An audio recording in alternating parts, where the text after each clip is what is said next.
For years, Erika Kirk has presented herself as the image of the perfect Catholic woman, modest, devout, guided by faith. It was a brand carefully built, post by post, interview by interview. But one conversation may have unraveled it all. In what was supposed to be a routine interview, her own spiritual mentor, Pastor Don Klein, may have said too much. Not deliberately, not dramatically, just casually enough to raise serious questions. Because in a single moment, Pastor Klein appeared to describe religious practices that do not align with Catholic doctrine at all, but rather with Jewish traditions. The reaction online was immediate. Viewers froze the clip, replayed it, shared it, and asked the same question over and over again. If Erika Kirk is a devout Catholic, why is her own pastor describing her faith in terms that Catholicism does not recognize? This wasn't a hostile interviewer. This wasn't a critic. This was the man presented as her Catholic guide, and that's where the story takes a turn. Because for years, skeptics have quietly questioned Erika's religious narrative. Comment sections hinted at inconsistencies. Former followers noticed contradictions, but none of it ever broke into the open. Until now. This interview didn't create doubt, it confirmed it. Within hours, social media was flooded with reactions. Some viewers said they always suspected the Catholic image was performative. Others accused Erika of constructing a faith-based persona to gain credibility, trust, and influence. And perhaps most damaging of all, no clear clarification followed, no immediate correction, no firm denial, just silence. And in investigative journalism, silence is never neutral, because when a public figure builds their authority on faith, morality, and spiritual identity, every inconsistency matters, every slip matters, and every unanswered question becomes evidence in the court of public opinion. The question now isn't whether Pastor Don Klein misspoke. The real question is far more uncomfortable. Who is Erika Kirk's faith really for, God or the audience? And if the image was constructed, what else was? Bible-believing Christians that will pour into you. Get to know the pastor.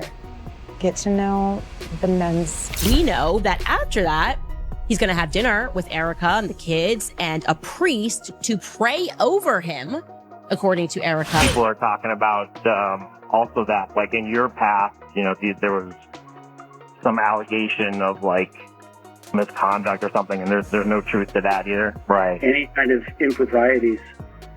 So otherwise, so yeah, they would remove me. A priest, a prayer, and less than 24 hours later, Charlie Kirk is dead. Coincidence? Maybe. But when you start digging into the man who prayed over Charlie the night before his assassination, things get dark, real dark. His name is Father Don Klein. And if you think this is just about one questionable clergyman, think again, because what we're about to uncover is a pattern so disturbing, it'll make you question everything you thought you knew about the people surrounding Erika Kirk. After Charlie's death, Erika needed guidance. She needed comfort. She needed someone she could trust. Enter Father Don Klein.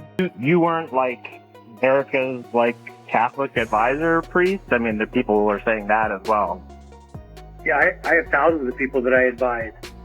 Right. I'm advising you. I mean, I advise a lot of people. I'm not quite sure what this has to do with Charlie's death.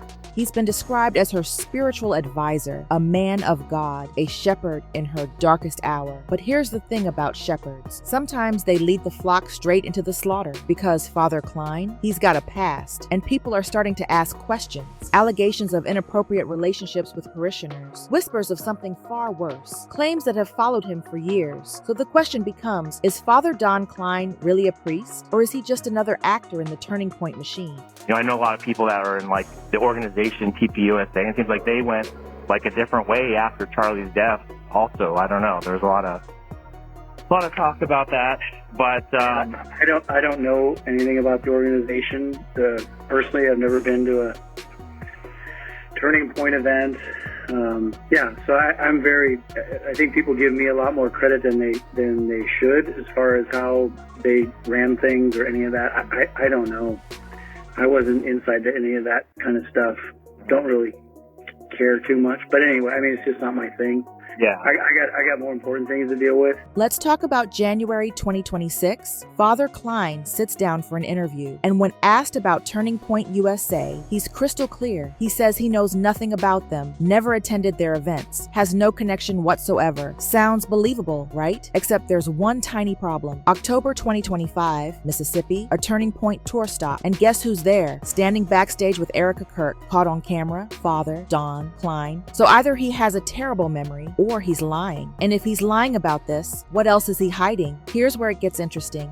This isn't Erika's first rodeo with controversial clergymen, not even close. Remember Pastor Greg Laurie, the face of Turning Point's Make Heaven Crowded tour? He's currently named in a lawsuit. The allegations: enabling a trafficking operation in Romania, ignoring warnings, covering up crimes for years. 2 Romanian men came forward, then more victims, all pointing to Pastor Paul Havsgaard, who allegedly committed horrific acts at a shelter in Bucharest. And Greg Laurie? Court documents show he was praising Havsgaard as recently as 2009, comparing him to Moses, calling his work divine. Even Candace Owens spoke out, calling Erika's decision to platform Laurie a PR disaster. But Erika didn't back down. She doubled down. Let's go back to that interview with Father Klein. When confronted about the allegations against him, he doesn't deny them, not directly. Instead, he deflects. He talks about church procedures, about sensitivity, about how if any of it were true, he wouldn't still be a priest. There's people that are saying that I guess during Erika's grieving process that you were potentially connecting her with like wealthy donors during that process is what people are saying now. Yeah, I'm always the last to know. Isn't that something? Yeah. So Yeah. I see there's no truth to that at all. No, there's no truth to that. Okay, that's good. That's good to hear. And then, I mean, people are talking about also that, like in your past, there was some allegation of like sexual misconduct or something, and there's no truth to that either. I wouldn't be sitting here if there was. Yeah. Yeah, So good. I would be removed. So if there is any truth to any of that, I would be removed. Otherwise, you're accusing the entire church of fighting something. Right. Obviously, there was scandals in the past about that, so they're very sensitive to that. So They are. So they would remove me if there was any improprieties. But that's not a denial, is it? That's a lawyer's answer. That's what someone says when they're trying very carefully not to lie, but also not to tell the truth. And when asked if he'd been advising Erika after Charlie's death, he became defensive, evasive, uncomfortable. Why? If it's all innocent, why not just answer the question? Here's what makes this even more suspicious. Most media coverage about Klein's allegations has vanished, scrubbed, gone. But not all of it. Local Arizona reports still exist, and they paint a chilling picture. Father Don Klein was reportedly listed among 109 clergy accused of abuse in the Diocese of Phoenix. 109. That's not a typo. Dozens of priests in Arizona alone, all facing similar accusations, and Klein was on that list. Now let's talk about timing. Candace Owens dropped a bombshell. She revealed that the night before Charlie Kirk was he had dinner with a Catholic priest, most likely Father Don Klein. Erika herself confirmed it. A priest came to their home to pray for Charlie. He's going to have dinner with Erika and the kids and a priest to pray over him, according to Erika. Less than 24 hours later, Charlie was gone. I'm not saying the priest pulled the trigger, but doesn't it feel like the circle around Charlie was getting tighter? Like maybe some of these so-called men of God weren't on his side at all? There's another layer to this. Allegations suggest Father Klein acted as a middleman between Erika and wealthy Turning Point donors. When questioned about this, Klein shut down immediately, denied everything. But if Klein was already caught lying about attending Turning Point events, why should we believe anything else he says? Who is this man, really? What role does he play in the Turning Point ecosystem? And why is he working so hard to hide it? Let's step back for a second. Greg Laurie, Father Don Klein, 2 men, 2 sets of disturbing allegations, both given platforms by Erika Kirk and Turning Point USA. That's not a coincidence anymore. That's a pattern. If a 94 TikTokers were out there making videos about me, accusing me of children from Romania, I would probably do my very best to stay away from the theme of and to stay away altogether from the theme of Romania. I just wouldn't even fly over the country for a little bit. But not Erika Kirk, which is why she's soon going to be speaking with Greg Laurie's Harvest Church for Turning Point USA's Faith Make Heaven Crowded tour, okay?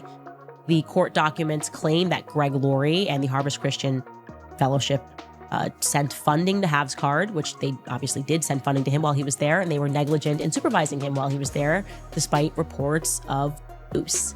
Even if Greg Laurie isn't personally guilty, His connection to those accusations should have been disqualifying, but Turning Point didn't care. Even if Father Klein is innocent, the optics alone should have been enough for Erika to distance herself, but she didn't. Instead, she keeps these men close, elevates them, defends them. Why? So here we are, a priest who lied about his Turning Point connections, a pastor accused of enabling trafficking, a widow who keeps choosing men with dark pasts to guide her spiritual mission, and at the center of it all, a dead man, Charlie Kirk, who had dinner with Father Klein the night before he was killed. Maybe it's all just terrible judgment. Maybe Erika truly believes these men are innocent. Or maybe there's something far more sinister happening behind the scenes at Turning Point USA. Because when you look at the pattern, when you see how these pieces fit together, one question keeps echoing. Is Father Don Klein just another corrupt man of God quietly working with Erika and Turning Point? Or is he something far worse? And if Charlie Kirk knew the answer to that question, is that why he's no longer here to tell us?